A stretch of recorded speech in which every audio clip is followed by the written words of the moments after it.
지금 세계 언론이 발칵 뒤집혔습니다. 인구 350만의 항구도시 부산, 강력 범죄율은 뉴욕의 10분의 1, 무려 23건에 불과했습니다. 새벽 1시, 여성 혼자 이어폰을 꽂고 조깅을 하는데 아무도 두려워하지 않았습니다. 벤치 위에 지갑을 30분 동안 그대로 두었지만 12명이 스쳐가는 동안 손댄 이는 단 한 명도 없었습니다. 심지어 $8,000짜리 렌즈를 잃어버리자 시민 20명이 함께 힘을 합쳐 찾아주었습니다. 하지만 충격적인 사실은 이 모든 안전이 경찰이나 장비가 아닌 사람들의 자발적인 신뢰와 문화에서 비롯됐다는 점입니다. 과연 어떻게 이런 기적이 가능했던 걸까요? 지금부터 부산의 비밀을 확인해 보시죠. 안녕하세요. 저는 엘리자 벨라스케즈입니다. 멕시코시티에서 태어나 현재 국제범죄학 연구원으로 활동하고 있어요. 오늘 아침 8시 30분 서울국제범죄학 학회 컨퍼런스홀에 도착했을 때 제 심장박동은 분당 95회를 넘나들었습니다.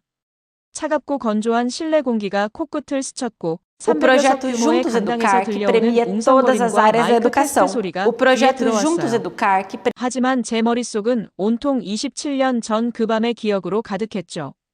아버지가 멕시코시티 중심가 소칼로 광장 근처에서 강도를 당해 중상을 입었던 그날.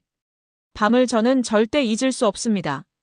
7살이었던 제가 병원 응급실 플라스틱 의자에 앉아 떨고 있을 때 어머니는 제 어깨를 감싸며 도시는 원래 위험한 곳이야, 엘리자라고 말씀하셨어요. 그 한마디가 제 인생관을 완전히 바꿔놨죠. 아버지의 붕대 감긴 모습과 함께 제 마음속 깊숙이 새겨진 진실이었습니다. 그날 밤 이후 저는 도시라는 공간을 바라보는 관점이 완전히 달라졌어요. 어둠이 내리면 위험이 시작된다는 공식이 제 머릿속에 각인되었죠. 대학에서 범죄학을 전공하게 된 것도, 박사과정에서 도시 안전을 연구 주제로 택한 것도 모두 그날 밤의 영향이었습니다. 발표자가 마이크를 잡고 입을 열었습니다. 김영수 부산대학교 교수였어요. 부산광역시의 2023년 강력범죄 발생률은 인구 10만 명당 23건으로 뉴욕의 230건, 멕시코시티의 187건에 비해 현저히 낮습니다. 순간 제 펜이 종이 위에서 멈췄어요. 인구 350만 명의 거대한 항구도시가 정말 그렇게 안전할 수 있을까요? 제 옆자리에 앉은 하버드 케네디 스쿨의 마이클 톰슨 교수가 안경을 벗으며 작은 목소리로 통계 조작은 아닐까요라고 속삭였습니다. 저 역시 같은 생각이었어요. 27년간 범죄학을 연구하면서 이런 수치를 본 적이 없었거든요. 특히 항구도시라면 더욱 그렇죠.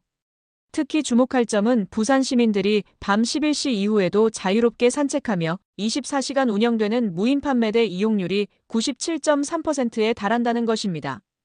발표자의 목소리가 강당 전체에 울려 퍼지면서 청중들 사이에서 웅성거림이 일었죠.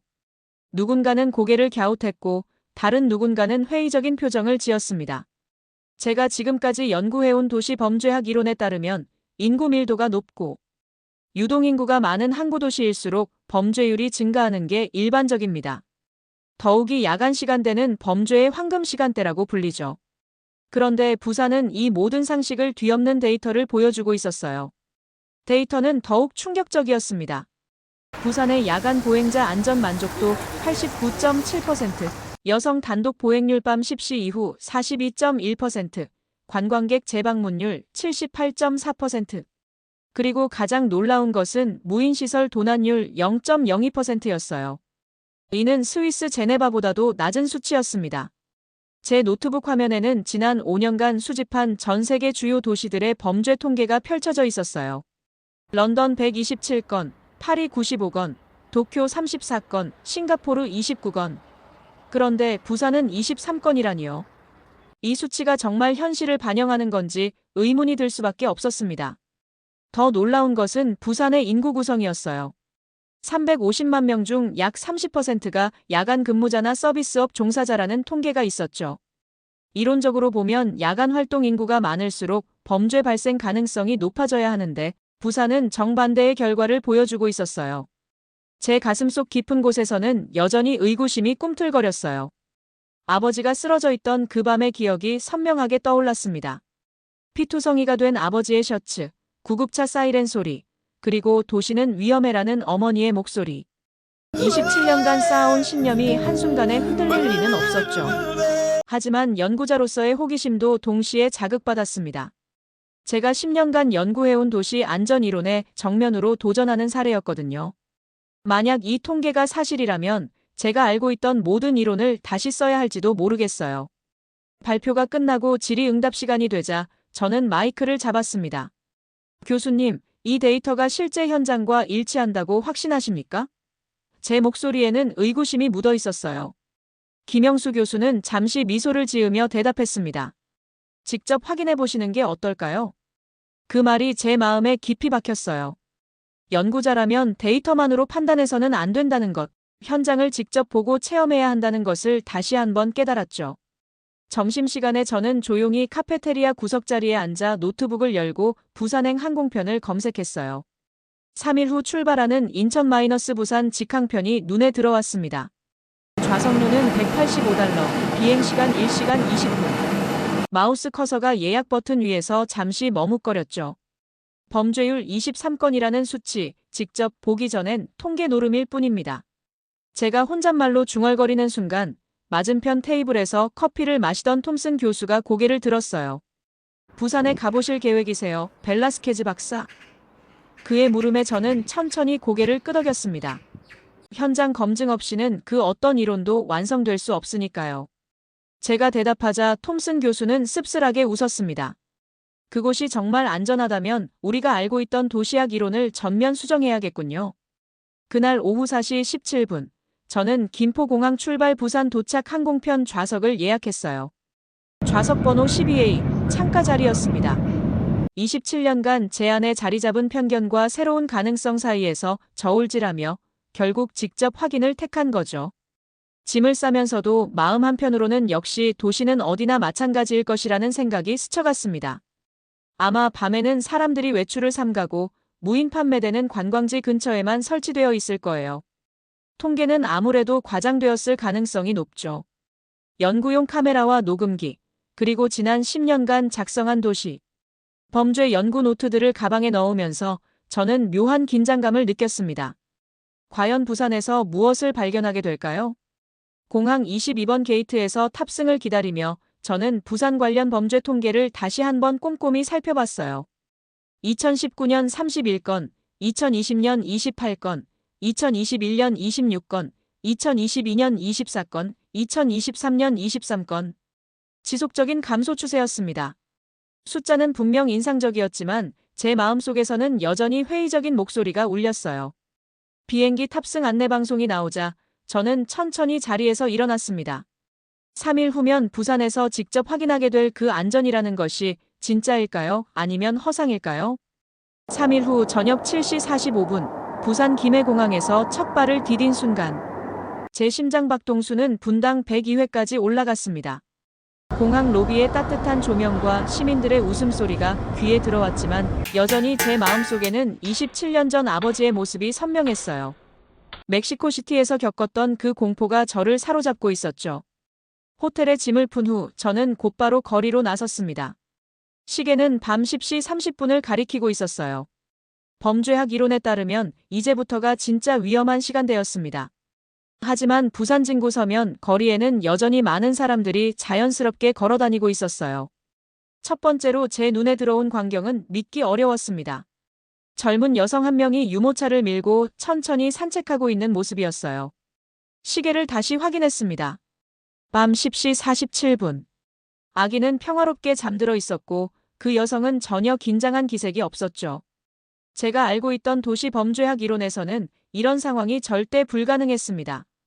야간 시간대에 여성이 혼자, 그것도 아기와 함께 거리를 걸어다닌다는 것은 극도로 위험한 행동으로 분류되거든요. 하지만 여기서는 너무나 자연스러운 일상이었어요. 이상해요. 저는 작은 목소리로 혼잣말했습니다.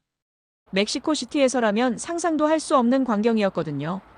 아니, 뉴욕이나 런던에서도 이런 모습은 보기 힘들었을 거예요. 제 연구 노트에 적힌 모든 도시의 야간 안전지수와 완전히 반대되는 현실이었죠. 더 놀라운 것은 그 다음이었습니다. 60대로 보이는 할머니 한 분이 작은 강아지와 함께 느긋하게 산책을 하고 계셨어요. 손에는 쇼핑백까지 들고 있었습니다. 제가 알고 있던 도시 안전 상식으로는 도저히 이해할 수 없는 장면이었죠. 저는 조심스럽게 그 할머니께 다가갔습니다. 실례합니다. 이렇게 밤늦게 산책하셔도 괜찮으신가요? 할머니는 환한 미소를 지으며 대답하셨어요. 괜찮다니요. 여기는 부산인걸요. 밤 12시에도 안전해요. 그 말씀을 듣는 순간 제 가슴이 두근거렸습니다. 밤 12시에도 안전하다니요. 이것은 제가 연구해온 어떤 도시에서도 들어본 적 없는 이야기였어요. 혹시 이분이 너무 낙관적으로 생각하시는 건 아닐까요? 그 순간 제 연구자적 의심이 고개를 들었습니다. 혹시 제가 특별히 안전한 구역에만 머물고 있는 건 아닐까요? 그래서 저는 의도적으로 어두운 골목길로 들어가 봤어요. 가로등이 듬성듬성 설치된 좁은 길이었습니다. 골목길 초입에서 저는 잠시 망설였어요. 혼자서 이런 곳에 들어가는 것이 안전할까요? 하지만 연구자로서 정확한 데이터를 수집하려면 다양한 환경을 경험해봐야 했죠. 심호흡을 하고 천천히 걸음을 옮겼습니다. 그런데 그 골목길에서도 놀라운 광경을 목격했습니다. 20대 초반으로 보이는 여성이 이어폰을 끼고 혼자 천천히 걸어가고 있었어요. 더 충격적인 것은 그녀가 스마트폰 화면을 보며 전혀 주변을 경계하지 않는다는 점이었습니다. 제 손이 떨리기 시작했어요. 이것은 제가 지난 27년간 믿어왔던 모든 것과 정반대였거든요. 도시의 밤은 위험하다는 것, 특히 여성 혼자서는 절대 다녀서는 안 된다는 것, 더욱이 어두운 골목길은 피해야 한다는 것. 그런데 여기서는 그 모든 상식이 통하지 않았습니다. 그 여성이 지나간 후 저는 같은 길을 따라 걸어봤어요. 골목길 양쪽으로는 작은 카페들과 음식점들이 있었습니다. 몇몇 가게는 아직도 불이 켜져 있었고 사람들의 웃음소리가 들렸어요. 위험하다고 생각했던 이 골목길이 실제로는 생동감 넘치는 동네였던 거죠. 시계는 이미 밤 11시 20분을 넘기고 있었어요. 저는 더 넓은 지역을 확인해 보기로 했습니다. 해운대 방향으로 지하철을 타고 이동했죠. 지하철 안에서도 혼자 있는 여성들을 여러 명 봤어요. 모두들 편안한 표정으로 책을 읽거나 음악을 듣고 있었습니다. 지하철 안의 분위기도 제가 예상했던 것과 달랐어요. 늦은 시간임에도 불구하고 승객들은 평온해 보였고 그 누구도 주변을 경계하거나 불안해하는 기색이 없었어요. 오히려 피곤해서 졸고 있는 사람들도 있었죠. 해운대역에 도착한 시각은 자정을 5분 넘긴 때였습니다. 이제야 진짜 테스트가 시작되는 거라고 생각했어요.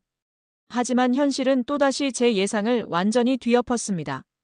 해변가 산책로에는 여전히 사람들이 있었어요.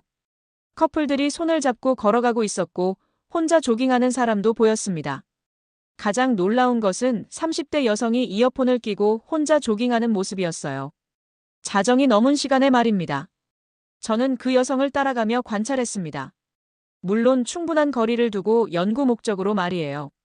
그녀는 약 20분간 해변가를 달렸고 중간에 잠시 멈춰 물을 마시기도 했습니다. 전혀 불안해하는 기색이 없었어요. 이건 정말 비현실적이군요. 제가 중얼거리는 순간 뒤에서 누군가 말을 걸었습니다. 관광객이신가요? 돌아보니 40대 남성이 친근하게 웃고 있었어요. 저는 순간 긴장했지만 그의 표정에서 악의를 찾을 수 없었습니다. 네, 연구 때문에 왔습니다. 저는 조심스럽게 대답했어요. 그러자 그 남성이 말했습니다. 부산은 밤에 더 아름다워요. 새벽 1시에도 안전하게 돌아다닐 수 있어서 좋죠. 저도 자주 밤 산책 나와요. 새벽 1시라고요? 저는 그 말을 듣고 더욱 확신이 서지 않았습니다. 정말 그럴까요? 그래서 저는 실제로 새벽 1시까지 기다려보기로 했어요. 이것은 제 연구에서 가장 중요한 테스트가 될 것 같았거든요. 시간이 흘러 새벽 12시 55분이 되었습니다. 이제야 진짜 부산의 모습을 볼 수 있을 거라고 생각했어요. 하지만 현실은 다시 한번 제 상식을 완전히 뒤집어 버렸습니다. 새벽 1시 정각, 저는 광안대교 근처에서 가장 충격적인 장면을 목격했습니다. 20대 후반으로 보이는 젊은 여성이 이어폰을 꽂고 혼자 조깅하고 있는 것이었어요. 새벽 1시에 말입니다. 전 세계 어떤 도시에서도 본 적 없는 광경이었죠. 그 순간 제 다리에 힘이 빠졌습니다. 벤치에 주저앉으며 머릿속이 완전히 혼란에 빠졌어요. 이 장면은 제 논문을 송두리째 흔들 만큼 비현실적이군요. 저는 떨리는 목소리로 녹음기에 말했습니다. 27년간 믿어왔던 모든 것이 한순간에 무너져 내리고 있었어요. 도시는 위험하다는 것, 밤에는 절대 혼자 다니면 안 된다는 것, 특히 여성은 더욱 조심해야 한다는 것. 그런데 여기 부산에서는 그 모든 상식이 전혀 통하지 않았습니다. 둘째 날 오전 9시 30분, 저는 호텔에서 아침을 거르고 곧바로 거리로 나섰습니다. 어젯밤의 충격에서 아직 완전히 벗어나지 못했지만 더 체계적인 관찰이 필요했어요. 특히 무인 판매대라는 것이 정말 존재하는지, 그리고 시민들이 어떻게 이용하는지 직접 확인하고 싶었죠. 첫 번째 무인 판매대를 발견한 곳은 부산 진구의 한 주택가 골목이었습니다. 오전 10시 12분, 작은 상자 하나가 담벼락 앞에 놓여 있었어요. 손으로 쓴 팻말에는 고구마 1개 500원이라고 적혀 있었습니다. 상자 옆에는 동전과 지폐가 들어있는 작은 통이 있었죠. 가장 놀라운 건 그 돈통에 자물쇠가 없다는 점이었어요. 누구든지 손을 넣어 돈을 가져갈 수 있는 상황이었습니다. 제가 알고 있던 범죄학 이론으로는 절대 성립할 수 없는 시스템이었어요. 하지만 현실은 달랐습니다. 저는 근처 벤치에 앉아서 1시간 동안 관찰했습니다. 그 시간 동안 총 12명이 고구마를 사갔어요. 60대 할아버지, 30대 주부, 고등학생으로 보이는 청소년까지 다양했습니다. 놀랍게도 모든 사람이 정확한 금액을 지불했어요. 더 신기한 것은 잔돈이 없는 상황에서의 반응이었습니다. 한 아주머니는 1,000원짜리 지폐밖에 없었는데 통에서 500원을 꺼내 잔돈을 가져갔어요. 그리고 정말로 500원만 가져갔습니다. 나머지 500원은 그대로 두고 갔죠. 이 장면을 보면서 저는 깜짝 놀랐습니다. 남이 보지 않는 상황에서도 정직하게 행동하는 모습이었거든요. 멕시코시티에서라면 상상도 할 수 없는 일이었어요. 뉴욕이나 런던에서도 마찬가지였을 거예요. CCTV도 없는데 12명 전원이 정직하다니 이건 사회학 실험이 아닙니까? 저는 녹음기에 혼잣말을 남겼습니다. 이런 일이 정말 가능한 건지 의심스러웠거든요. 하지만 눈앞의 현실은 부정할 수 없었어요. 두 번째 무인 판매대는 해운대구의 한 아파트 단지 앞에 있었어요. 오후 2시 45분, 여기는 더 큰 규모였습니다. 각종 채소와 과일이 진열되어 있었고 가격표도 깔끔하게 붙어 있었어요. 돈통도 더 컸지만 역시 자물쇠는 없었습니다. 이곳에서는 더 흥미로운 광경을 볼 수 있었어요. 한 초등학생이 어머니 심부름으로 온 것 같았는데 토마토를 고르면서 하나하나 만져보고 있었습니다. 그리고 가장 좋은 것만 골라서 돈을 넣고 갔어요. 누구도 감시하지 않는데 정직하게 행동하는 모습이 인상적이었죠. 특히 그 아이의 행동에서 흥미로운 점을 발견했습니다. 처음에는 큰 토마토를 집었다가 가격표를 보고 다시 적당한 크기의 것으로 바꿔 집더라고요. 누군가 가르쳐주지 않았는데도 공정한 거래가 무엇인지 본능적으로 알고 있는 것 같았어요. 오후 3시부터 5시까지 이 시간 동안 이곳을 관찰한 결과는 더욱 놀라웠습니다.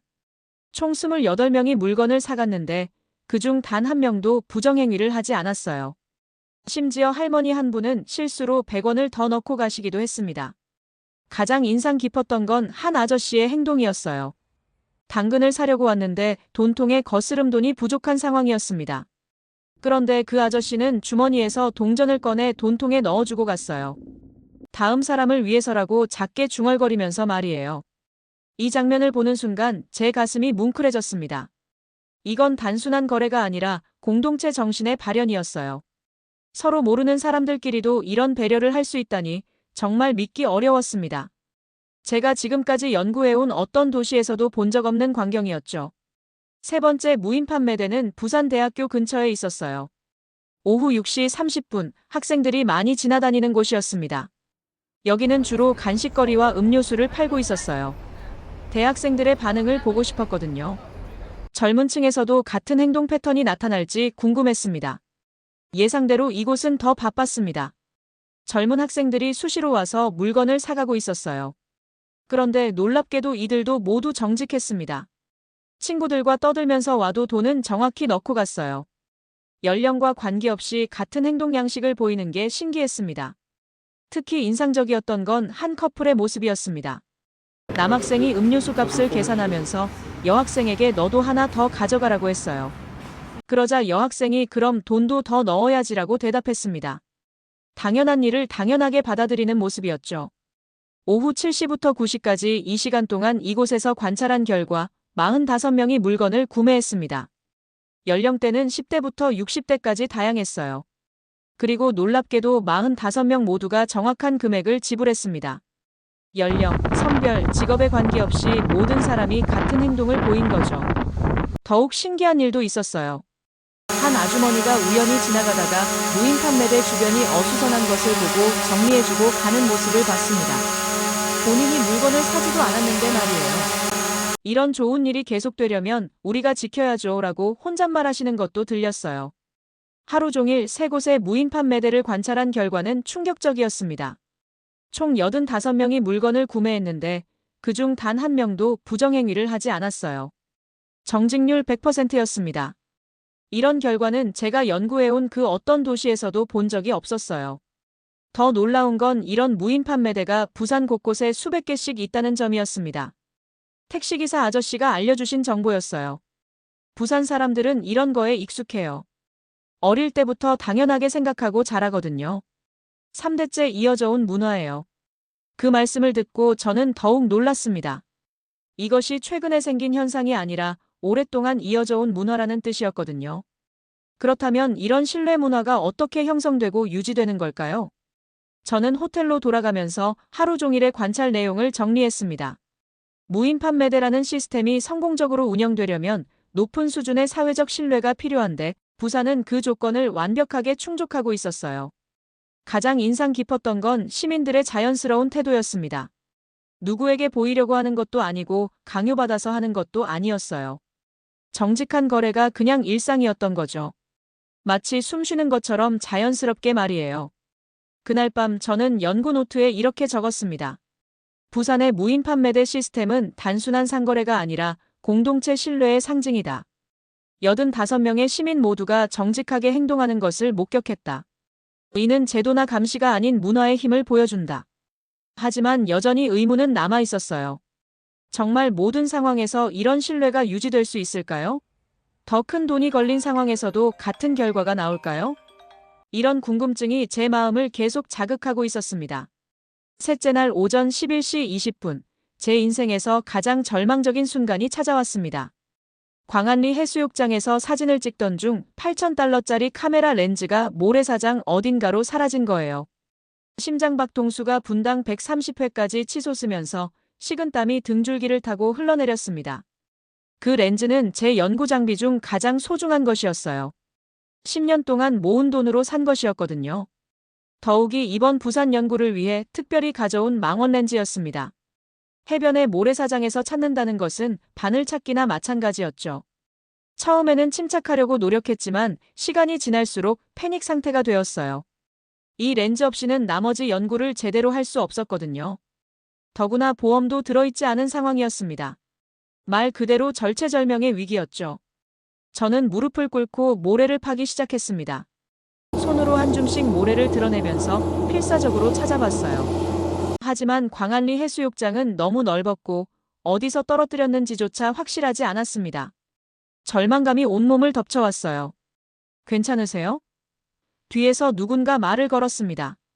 돌아보니 50대 중반으로 보이는 아저씨가 걱정스러운 표정으로 바라보고 있었어요. 카메라 렌즈를 잃어버렸어요. 제가 떨리는 목소리로 대답하자 그 아저씨의 표정이 진지해졌습니다. 얼마나 중요한 거예요? 8,000달러짜리입니다. 제 연구 장비의 전부나 마찬가지예요. 제가 대답하자 아저씨는 곧바로 주머니에서 휴대폰을 꺼냈습니다. 잠깐만 기다려보세요. 사람들에게 알려볼게요.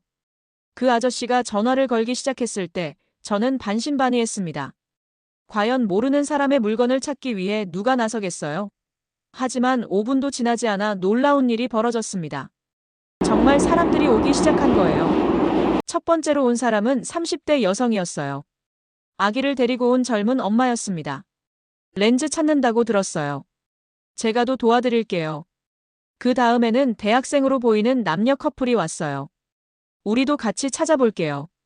시간이 흐르면서 사람들이 계속 모여들었습니다. 할아버지, 할머니, 중학생들, 직장인들까지 다양한 연령대의 사람들이었어요. 누군가 소문을 내자 자발적으로 찾아온 것이었습니다. 제가 전혀 예상하지 못했던 상황이었죠. 여기서부터 저기까지 일렬로 서서 천천히 찾아보죠. 맨 처음 나타났던 아저씨가 사람들을 정리하기 시작했어요. 순식간에 20여 명의 시민들이 체계적으로 수색을 시작했습니다. 저는 그 광경을 보며 눈물이 날 것 같았어요. 더욱 놀라운 건 사람들의 진지함이었습니다. 마치 자신의 물건을 찾는 것처럼 집중하고 있었어요. 점심시간이 다가오는 시간인데도 아무도 시간을 재촉하지 않았습니다. 오히려 더 꼼꼼히 찾아보자며 서로를 독려하고 있었죠. 오후 12시 30분 수색이 시작된 지 1시간이 넘어가고 있었습니다. 사람들은 지치기 시작했지만 아무도 포기하지 않았어요. 오히려 조금만 더 찾아보자며 서로를 격려하고 있었습니다. 이런 끈기와 인내심을 어디서 본 적이 있었을까요? 그때 한 중학생이 소리쳤습니다. 여기 있어요. 모두가 그쪽으로 달려갔어요. 정말로 제 렌즈가 모래 속에 반쯤 묻혀 있었습니다. 기적 같은 일이었어요. 저는 그 순간 눈물을 참을 수 없었습니다. 기쁨과 감동이 동시에 밀려왔거든요. 렌즈를 되찾은 후 저는 사람들에게 어떻게 감사를 표현해야 할지 몰랐습니다. 정말 고맙습니다. 어떻게 보답해드려야 할까요? 그런데 사람들의 반응은 더욱 놀라웠어요. 보답을 바라지 않는다는 거였거든요. 보답이 뭐예요? 당연한 일한 거죠. 한 할머니가 웃으며 말씀하셨어요. 우리도 물건 잃어버리면 이렇게 해주실 거 아니에요? 또 다른 아저씨가 덧붙였습니다. 부산 사람들은 원래 이래요. 어려운 사람 보면 그냥 못 넘어가거든요. 점심시간이 다 되어가는 시간인데도 아무도 급하게 떠나지 않았어요. 오히려 렌즈 상태는 괜찮냐, 혹시 다른 도움이 필요하냐며 계속 관심을 보여주었습니다. 저는 이런 따뜻함을 어디서 본 적이 있을까 생각해봤지만 떠오르지 않았어요. 가장 놀라웠던 건 나이 어린 중학생들의 반응이었습니다. 아저씨가 외국에서 오셨다니까 더 도와드려야죠. 부산이 좋은 곳이라고 생각하셔야 해요. 한 학생이 진지하게 말하는 모습에서 이 도시의 교육 문화를 엿볼 수 있었어요. 오후 1시가 넘어서야 사람들이 하나둘 흩어지기 시작했습니다. 각자 일상으로 돌아가야 했거든요. 하지만 떠나기 전에 모두들 제게 연락처를 남겨주거나 또 도움이 필요하면 언제든 연락하라고 했어요. 이런 인정까지 베풀어주다니 정말 믿기 어려웠습니다. 마지막에 남은 것은 처음에 도움을 주셨던 그 아저씨였습니다. 괜찮으세요? 렌즈 상태가 어때요? 저는 렌즈를 확인해보고 감격했어요. 완전히 무사했거든요. 정말 감사합니다. 이름이라도 알려주세요. 이름은 중요하지 않아요. 부산 사람이면 누구나 이렇게 했을 거예요. 그 아저씨는 웃으며 손을 흔들고 가셨어요. 저는 그 뒷모습을 보면서 또다시 눈물이 났습니다. 이런 겸손함과 따뜻함이 어디서 나오는 걸까요?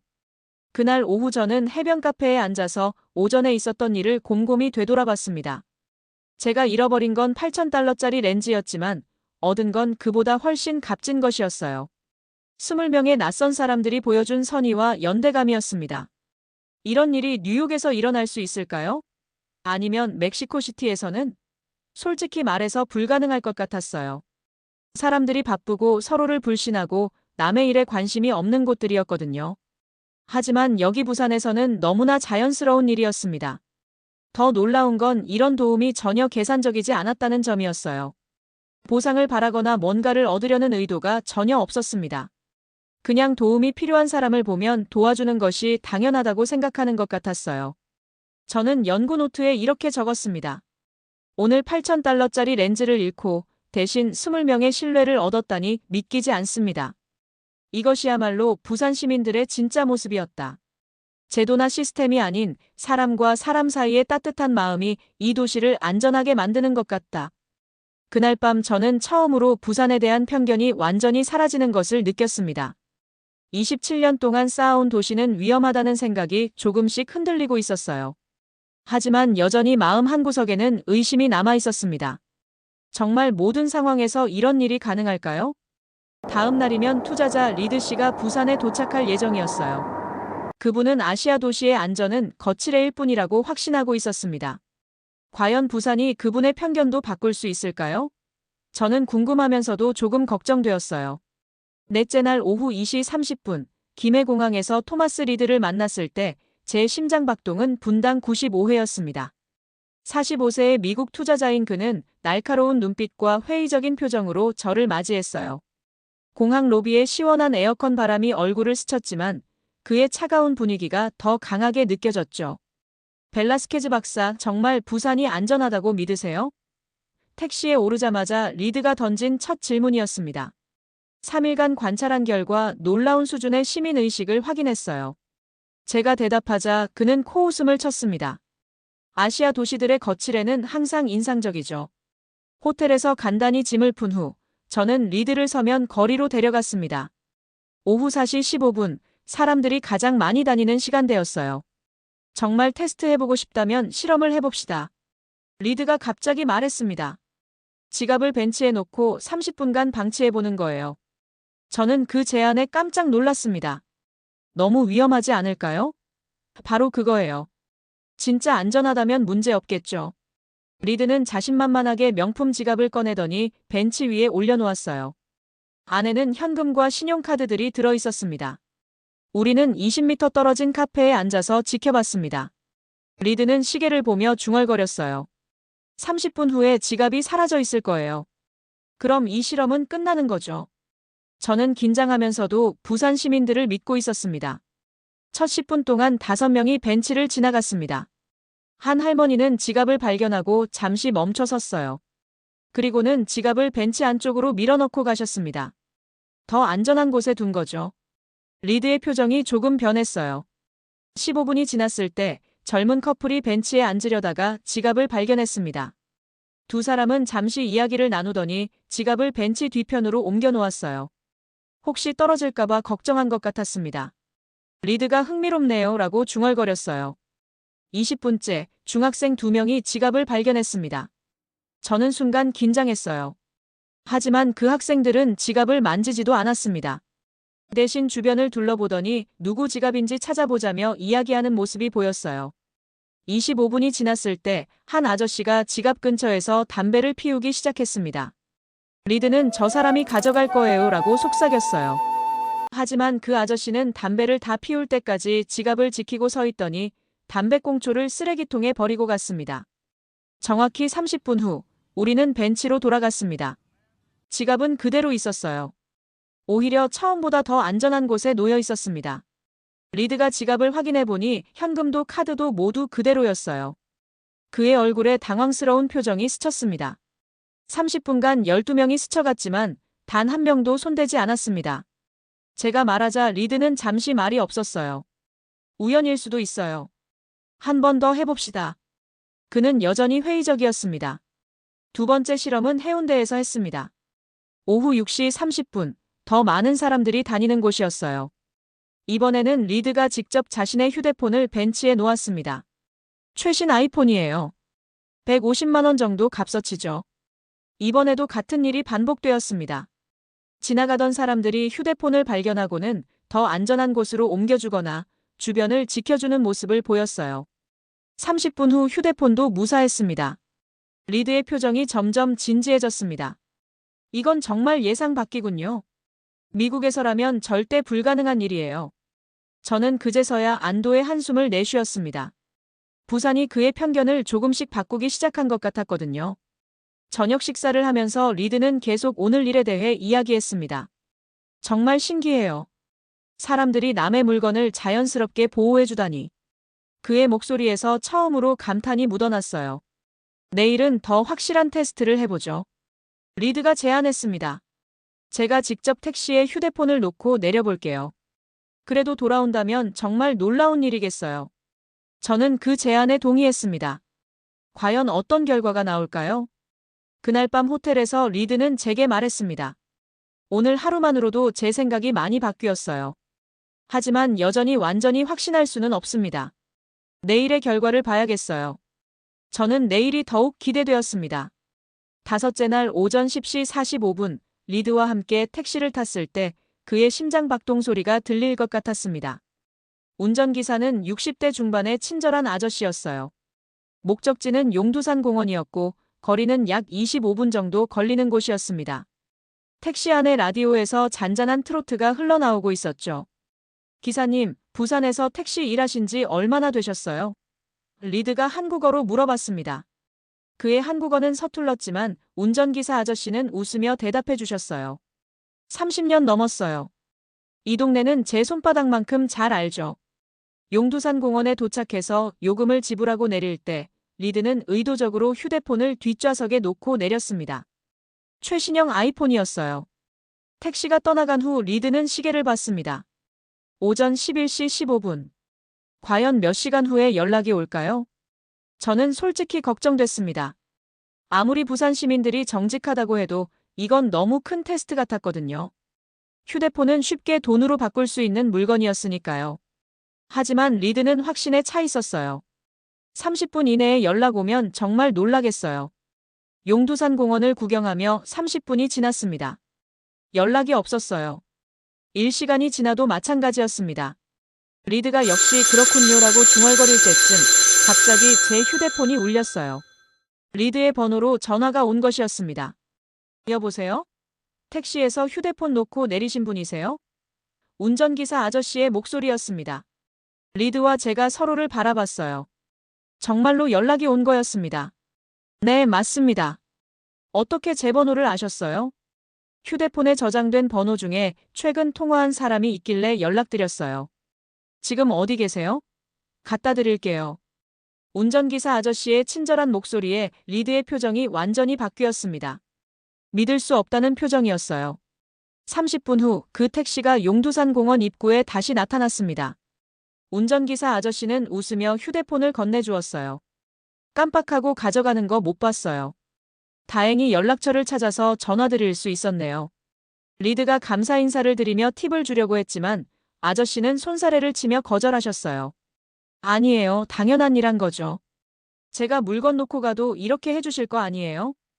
그리고는 환하게 웃으며 다시 택시에 올라타셨습니다. 택시가 떠나간 후 리드는 한동안 말이 없었어요. 손에 든 휴대폰을 바라보며 깊은 생각에 잠겨 있었습니다. 제 폰이 돌아왔습니다. 미국에서라면 절대 상상 못할 일입니다. 그의 목소리는 떨리고 있었어요. 더 놀라운 건 보상을 거절한 점이에요. 리드가 계속 말했습니다. 저 기사님은 30분을 더 운전해서 여기까지 와주셨어요. 기름값도 들었을 텐데 팁도 받지 않으셨죠? 이런 일이 정말 가능한 건가요? 점심을 먹으러 가는 길에 리드는 계속 그 일에 대해 이야기했습니다. 제가 지금까지 살면서 경험한 것 중 가장 충격적인 일이에요.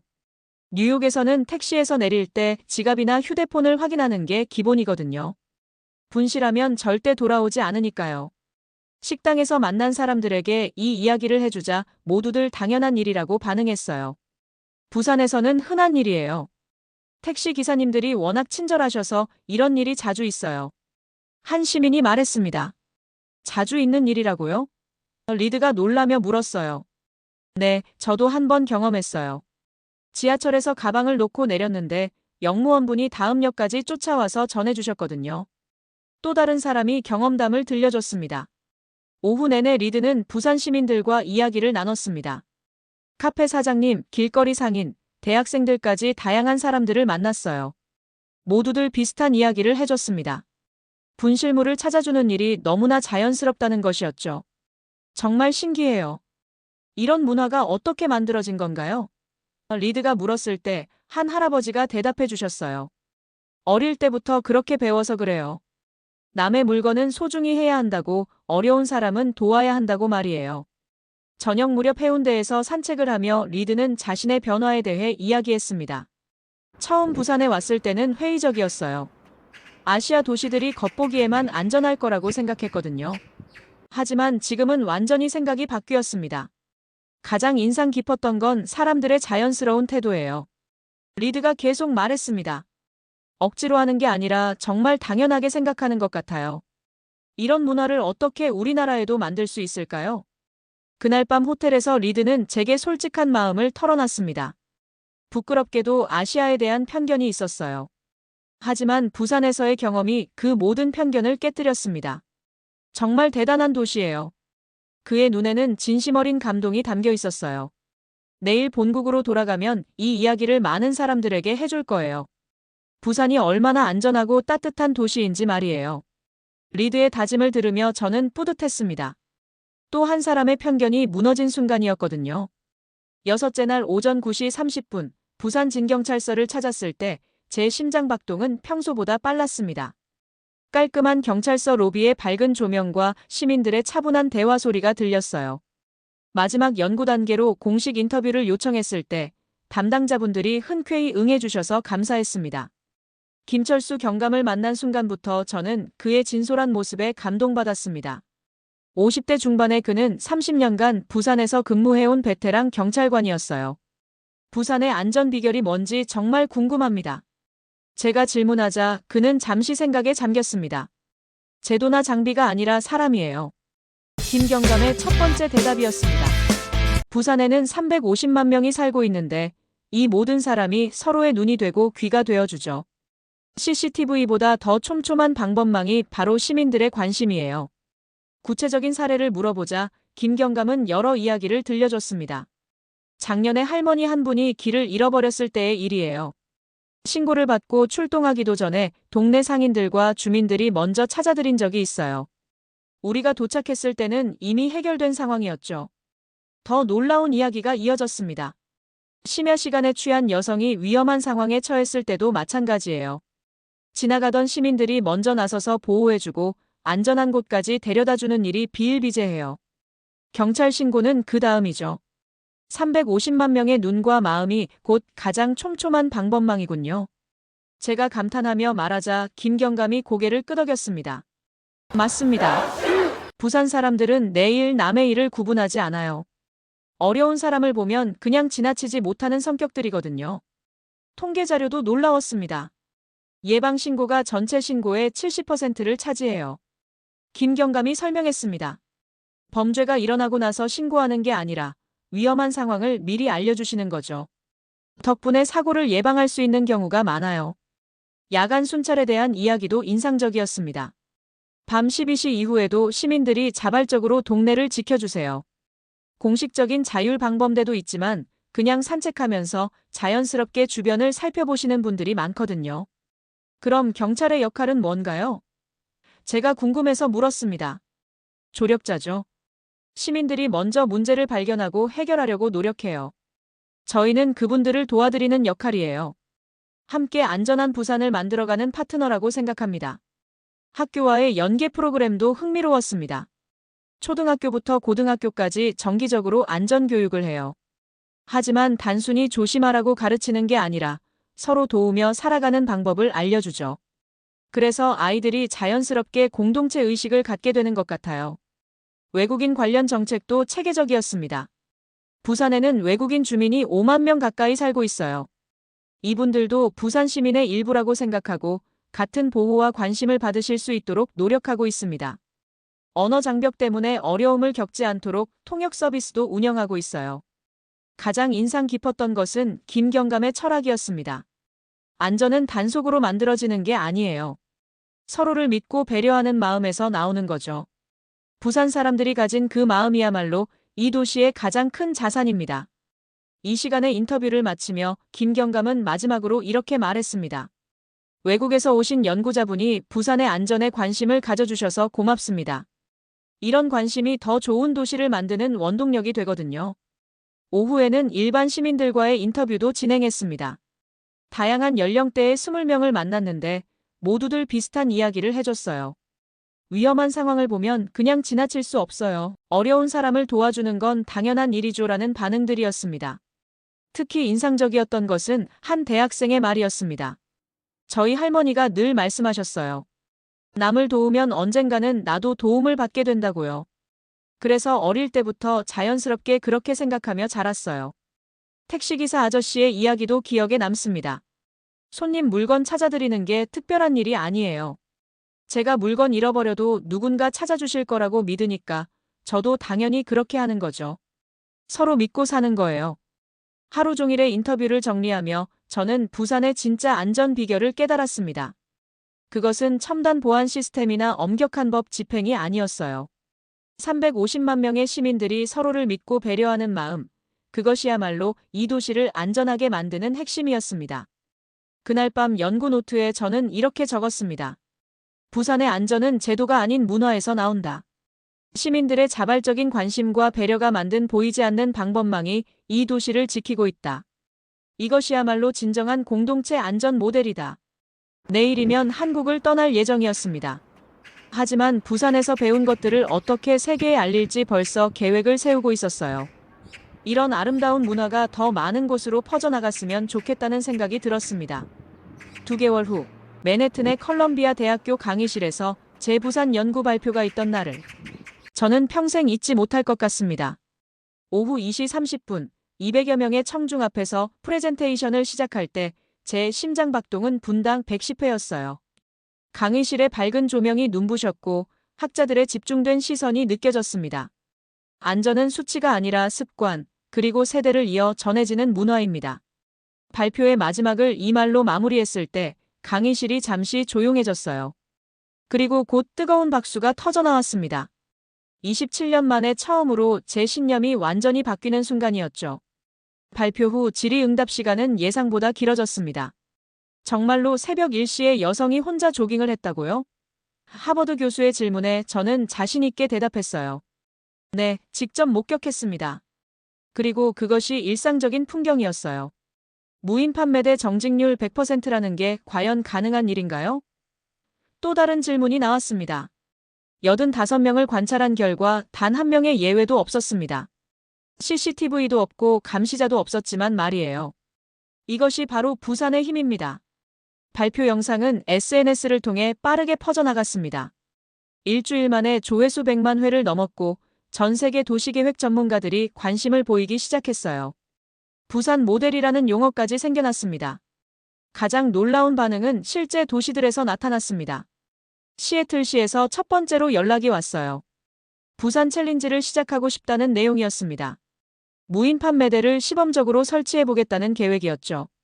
3주 후 시애틀의 결과가 나왔습니다. 첫 주에는 정직률이 60%에 그쳤어요. 하지만 놀라운 일이 벌어졌습니다.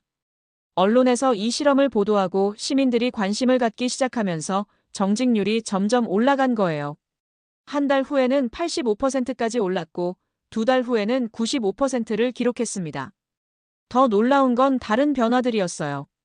분실물 신고 건수가 30% 줄어들었고 길거리 범죄도 15% 감소했습니다.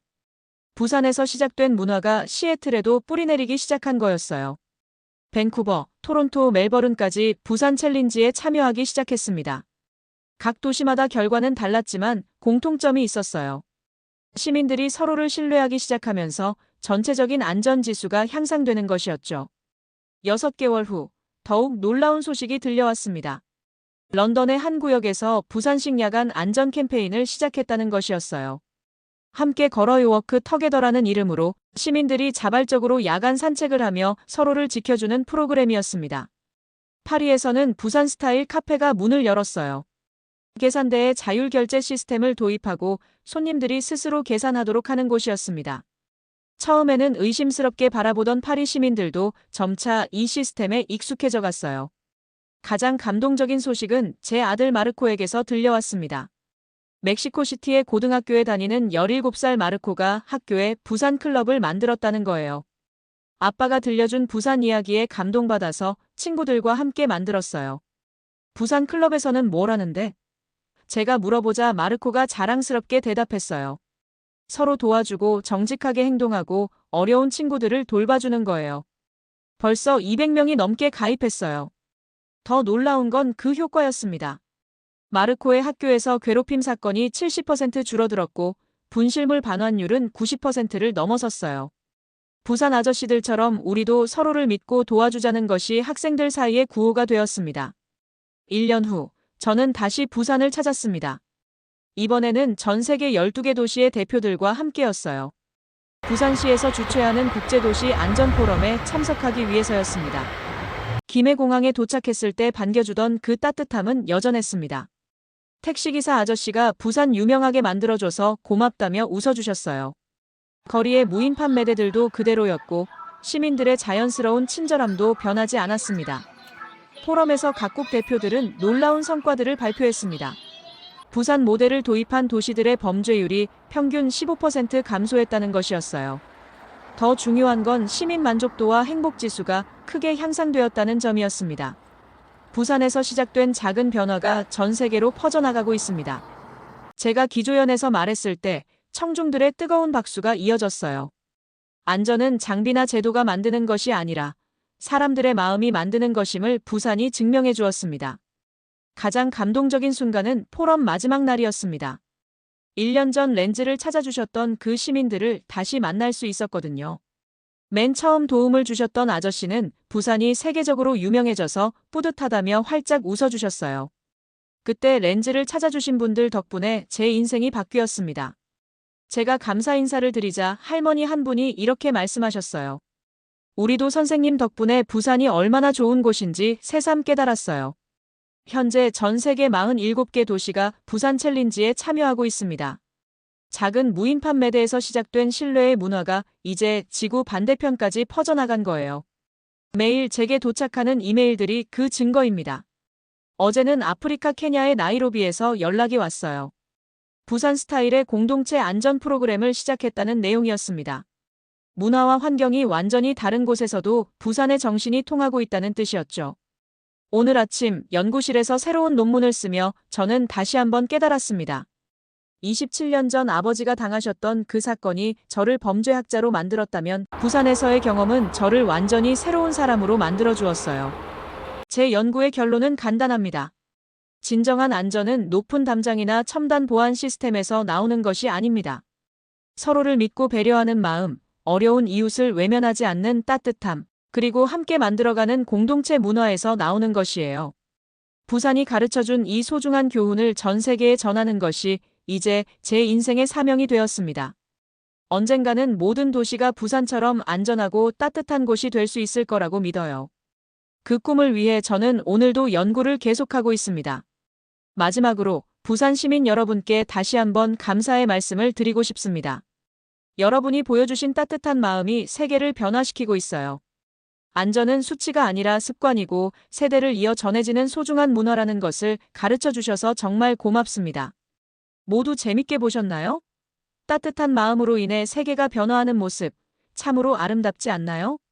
가슴이 따뜻해지는 감동사연 모두 재밌게 보셨다면 자신이 물려주고 싶은 소중한 문화를 한 가지씩 댓글에 적어주세요.